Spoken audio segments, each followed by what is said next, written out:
nikah kok sama tukang becak dekil. Miskin kayak gini, bikin malu nama polisi aja. Assalamualaikum warahmatullahi wabarakatuh. Bayangkan, seorang polwan menikah dengan pria yang bekerja sebagai tukang becak keliling, dihina dan ditertawakan rekan-rekannya di hari pernikahannya. Namun ternyata, sebelum kita mulai, kami doakan yang subscribe dan like supaya dilancarkan rezekinya dan dilunaskan hutangnya. Komen amin di bawah ya. Meli, seorang polwan berusia 27 tahun yang dikenal disiplin, berani, dan nyaris sempurna di mata rekan-rekannya. Di markas besar kepolisian tempatnya bertugas, namanya sering disebut-sebut sebagai contoh ideal, cerdas, berpendidikan, dan berwibawa. Ia tipe wanita yang banyak pria incar, bahkan beberapa perwira muda sempat mencoba mendekatinya. Tapi Meli selalu menolak dengan alasan yang sederhana, "Aku belum menemukan seseorang yang bisa membuatku tenang." Tak ada yang menyangka, ketenangan itu justru ia temukan pada sosok yang paling tidak mungkin, Ardi, seorang pria sederhana yang bekerja sebagai tukang becak di pasar dekat rumah kontrakannya. Pertemuan mereka terjadi bukan karena kebetulan, tapi karena sebuah insiden kecil di tengah jalan. Hari itu Meli pulang larut dari tugas pengamanan malam. Jalanan basah karena hujan, dan ketika ia melintas di dekat pasar, motornya tergelincir oleh genangan air yang licin. Ia terjatuh, lututnya tergores, dan motornya terlempar ke pinggir jalan. Orang-orang hanya menatap dari kejauhan, hingga seorang pria datang berlari menembus hujan, memegang payung lusuh di tangan kanannya. "Bu, nggak apa-apa," serunya cemas. Meli mendongak, melihat sosok sederhana dengan wajah teduh dan senyum tulus. Bajunya basah kuyup, sandal jepitnya kotor oleh lumpur, tapi matanya jernih. Ia menuntun Meli ke tepi jalan, lalu dengan cekatan menegakkan motor yang terjatuh. "Terima kasih ya, Mas," ucap Meli pelan, masih menahan sakit di lututnya. "Wajib, Bu. Kalau bukan sesama manusia yang nolong, siapa lagi?" jawabnya ringan, lalu tersenyum. Sejak malam itu, Meli mulai memperhatikan pria itu. Ia sering melihatnya mangkal di pangkalan becak dekat pasar, selalu tersenyum ramah kepada setiap penumpang, bahkan anak-anak kecil yang lewat pun sering ia hibur. Tak ada yang istimewa secara fisik, kulitnya gelap terbakar matahari, tubuhnya kurus, dan bajunya selalu sederhana. Tapi ada sesuatu yang menenangkan dari caranya memandang dunia. Hari demi hari berlalu, dan tanpa sadar Meli mulai akrab dengannya. Kadang saat hari libur, ia sengaja membeli sayur di pasar hanya agar bisa berbincang sebentar. Dari sana, ia tahu nama pria itu adalah Ardi. Ia hidup sendirian di kontrakan sempit, dan setiap hari mengayuh becak untuk menyambung hidup. Namun meski miskin, Ardi tak pernah mengeluh. Justru ia sering memberi tumpangan gratis untuk ibu-ibu tua atau anak-anak sekolah yang tak punya ongkos. "Rezeki saya udah diatur, Bu. Kalau bisa bantu orang, kenapa harus ditunda?" katanya suatu kali dengan senyum yang tulus. Kalimat sederhana itu melekat di benak Meli. Kalimat yang tidak pernah ia dengar dari lelaki berjas, dari perwira berpangkat, atau dari siapapun di kantornya. Dari situlah, sesuatu dalam hatinya mulai berubah. Beberapa bulan kemudian, Meli membuat keputusan yang mengguncang banyak orang. Ia menerima lamaran Ardi. Lamaran itu bukan dengan mahar mewah, bukan dengan pesta megah. Hanya cincin perak sederhana dan niat baik. Namun keputusan itu langsung menjadi bahan gosip panas di kesatuannya. "Gila, Meli. Masa iya kamu nikah sama tukang becak?" ujar Rina, rekan satu angkatan yang tak bisa menahan tawa. Meli hanya tersenyum. "Aku tahu dia miskin, tapi hatinya kaya." "Ya ampun, kamu kan polwan, Mel. Banyak cowok mapan, pengusaha, bahkan perwira yang mau sama kamu. Kenapa malah pilih yang itu?" Meli hanya menghela napas. "Karena cuma dia yang bikin aku tenang." Namun tawa dan cibiran tak berhenti di situ. Di kantor, beberapa rekan laki-lakinya mulai memandangnya rendah. Bahkan salah satu atasannya pernah berkata di depan umum, "Sayang sekali, Meli. Kariermu bagus, tapi keputusan pribadi bisa merusak citramu sendiri." Ucapan itu menusuk hati Meli. Tapi ia memilih diam. Ia tahu banyak yang tak akan mengerti, karena mereka menilai manusia dari seragam dan harta, bukan dari hati dan niat. Hari pernikahan itu tiba dengan suasana sederhana. Hanya digelar di masjid kecil dekat rumah Ardi. Tak ada gaun putih mewah, tak ada pelaminan megah, hanya tikar pandan dan bunga melati yang dirangkai oleh tetangga. Ardi mengenakan baju koko putih, sementara Meli memakai kebaya sederhana berwarna gading. Meski tanpa pesta besar, suasananya penuh kehangatan. Anak-anak kecil berlarian membawa bunga, dan para tetangga ikut tersenyum menyaksikan mereka bersanding. Saat akad berlangsung, suara Ardi terdengar bergetar tapi tegas. Aku terima nikahnya Meli binti Sudarmo dengan mas kawin seperangkat alat salat dan mahar sederhana, dibayar tunai. Air mata Meli menetes. Di matanya, inilah kebahagiaan yang sesungguhnya. Bukan pesta mewah, bukan kemewahan, tapi kesungguhan. Namun, jauh di sudut kota, di dalam kantor tempatnya dulu bertugas, para rekan sejawat menonton dari layar ponsel dan menertawakannya. Ceka, ceka, ceka. Poluan cantik, jadi istri tukang becak. Dunia memang aneh. Kasihan, pasti nanti nyesel. Mau makan apa tiap bulan? Cinta nggak bisa beli beras, Mel. Tapi Meli tak peduli. Ia memilih cinta yang membuatnya tenang, bukan status yang membuatnya cemas.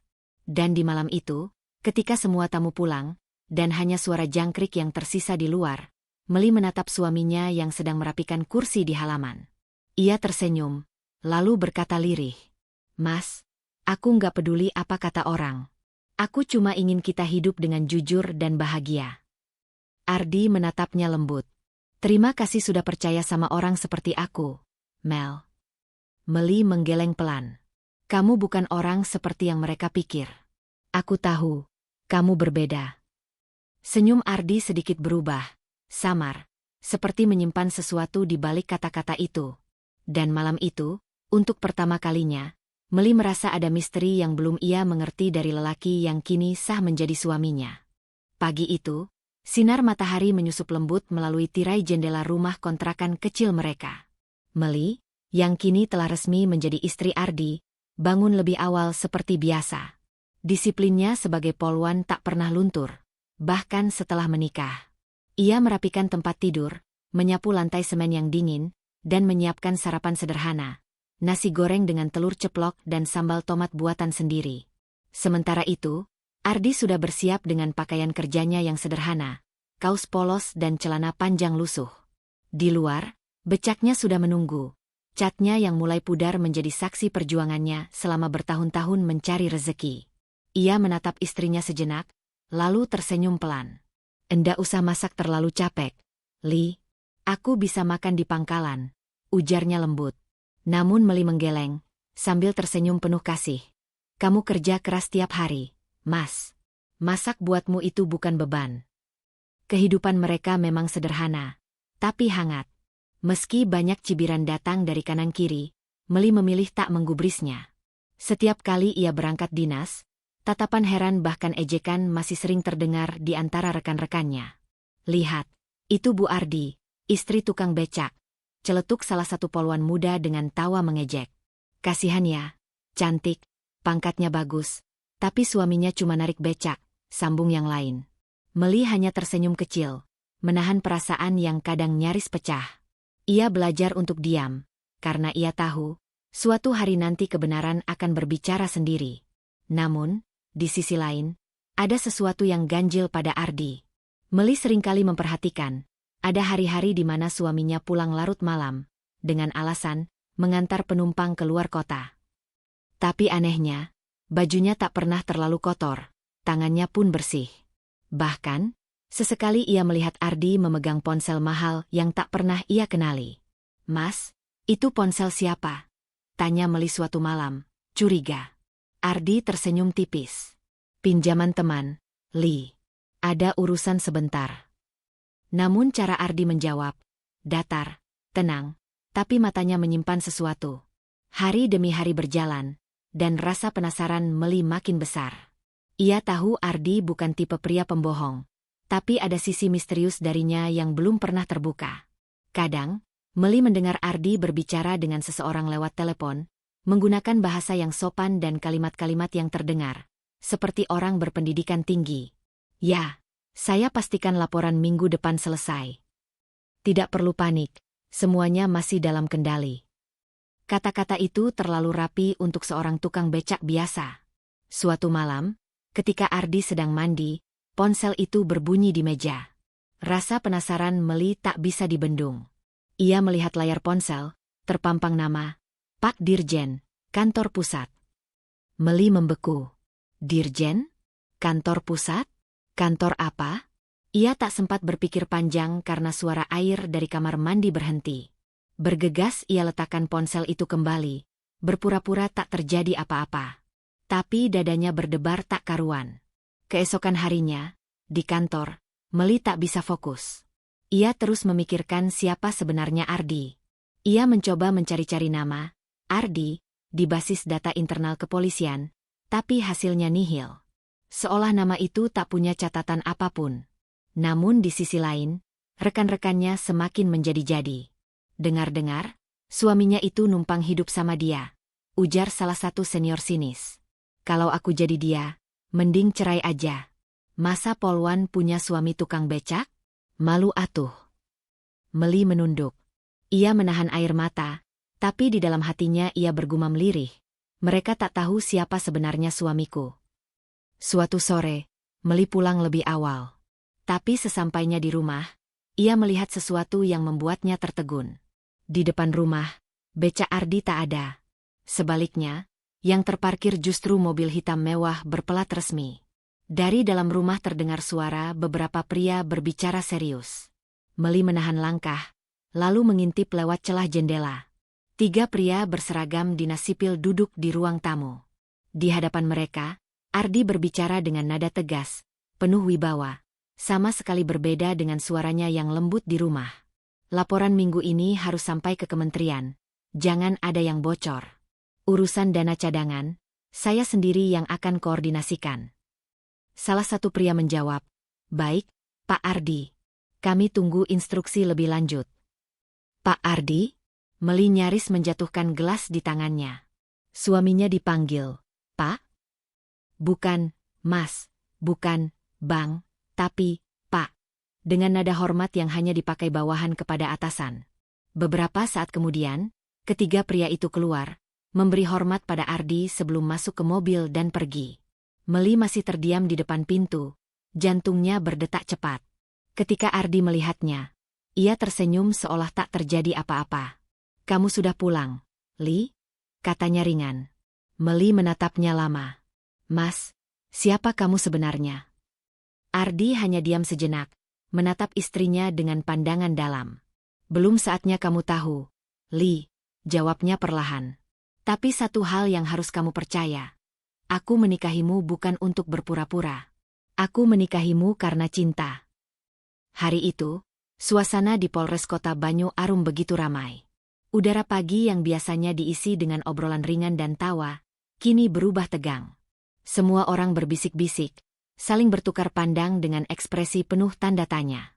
Ada yang aneh, ya? Katanya Kapolda mau datang langsung ke sini. Bisik salah satu polwan muda kepada rekannya.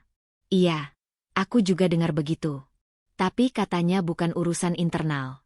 Katanya, soal seseorang di sini. Nama Meli kembali menjadi bahan bisik-bisik.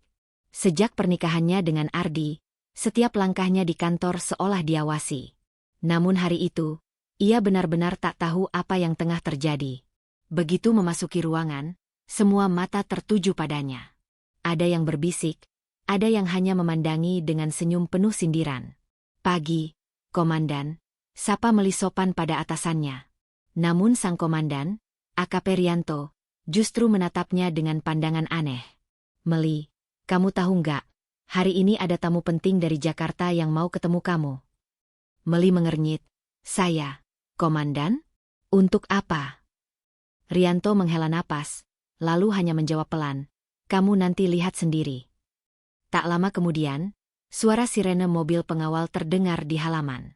Semua personel segera berbaris rapi. Sebuah mobil hitam berpelat dinas berhenti di depan markas. Dari dalam, keluar seorang pria berpakaian rapi dengan jas abu-abu dan kacamata hitam, diikuti 2 ajudan. Suasana berubah hening. Bahkan angin yang tadi bertiup seolah berhenti. Namun yang paling terkejut bukan mereka, melainkan Meli sendiri. Karena pria yang baru saja turun dari mobil itu adalah Ardi. Meli terpaku di tempat. Tangannya gemetar, napasnya tersengal. Semua tatapan kini beralih kepadanya, lalu ke Ardi. Pria yang mereka kenal sebagai tukang becak, kini berjalan mantap melewati barisan anggota kepolisian dengan langkah penuh wibawa. "Selamat pagi, Bapak Ibu," sapa Ardi dengan suara tenang namun berwibawa. "Saya mohon izin memperkenalkan diri kembali, bukan sebagai suami Meli semata, tapi juga sebagai Insinyur Haji Ardi Prasetya, Deputi Bidang Keamanan Nasional dan Intelijen Sipil, Kementerian Pertahanan Republik Indonesia." Ruangan mendadak riuh. Beberapa anggota saling berbisik tak percaya. Ada yang bahkan menatap Meli dengan mulut terbuka. AKP Rianto hampir menjatuhkan topinya. Sementara beberapa poluan yang dulu menertawakan Meli kini hanya bisa terpaku. Wajah mereka memucat.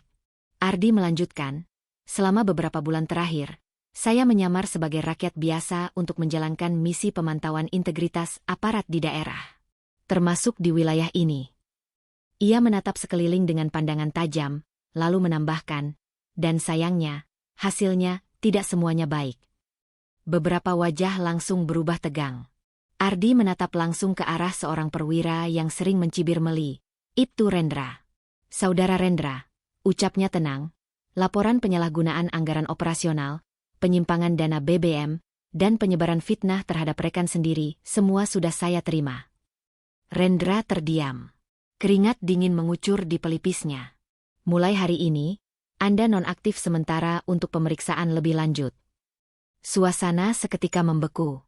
Tak ada yang berani bersuara. Ardi kemudian berbalik menatap Meli, yang masih berdiri di tempat, dengan mata berkaca-kaca. "Dan untuk kalian yang pernah merendahkan wanita ini," suaranya melembut, "ketahuilah, dia adalah satu-satunya orang yang mencintaiku tanpa tahu siapa aku.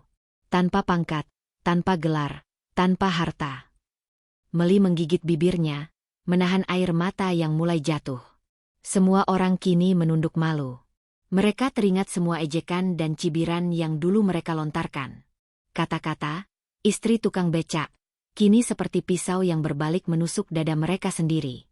Malam itu, langit Banyu Arum tampak gelap dan sunyi. Hujan rintik jatuh perlahan, menimbulkan bunyi lembut di atap rumah dinas sederhana milik Meli dan Ardi. Namun di balik ketenangan malam itu, ada sesuatu yang tidak biasa.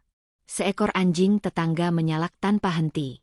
Angin berhembus dingin, dan Meli, yang baru saja selesai menunaikan salat malam, merasakan firasat aneh di dadanya. "Mas, kamu belum tidur?" tanyanya lembut saat melihat Ardi masih duduk di ruang tamu, menatap layar laptop dengan wajah serius. Ardi menutup laptop perlahan. "Belum, Li. Ada laporan yang harus aku kirim malam ini." Nada suaranya lembut, tapi sorot matanya tajam dan waspada. Meli menghampiri, duduk di sebelahnya. "Laporan apa, Mas? Kamu terlihat gelisah sejak siang." Ardi menghela napas panjang, menatap istrinya. "Ada hal yang lebih besar, Li. Setelah penyamaran itu terbongkar, ternyata masih ada pihak-pihak yang tidak senang. Ada jaringan lama yang merasa terancam karena operasi penyamaranku." Meli menatap suaminya cemas. "Jaringan lama? Maksudmu, sindikat yang kamu ungkap dulu itu?" Ardi mengangguk pelan. "Ya.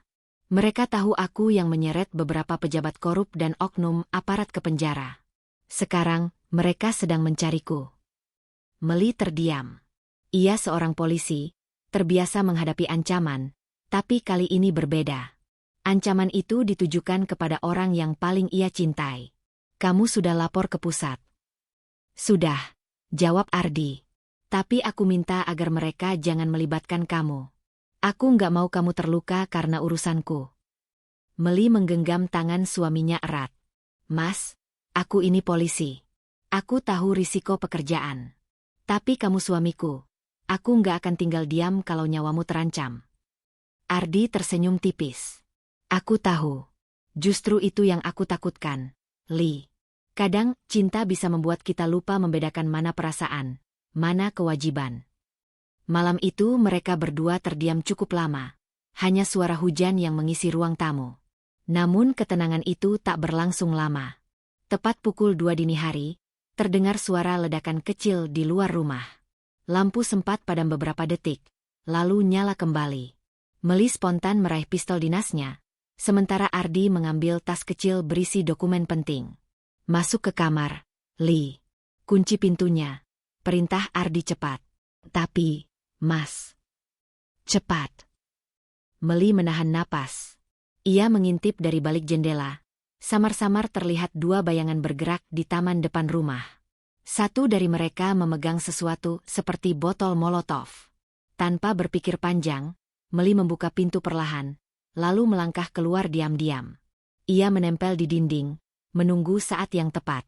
Ketika salah satu dari mereka menyalakan sumbu botol, Meli menendangnya keras.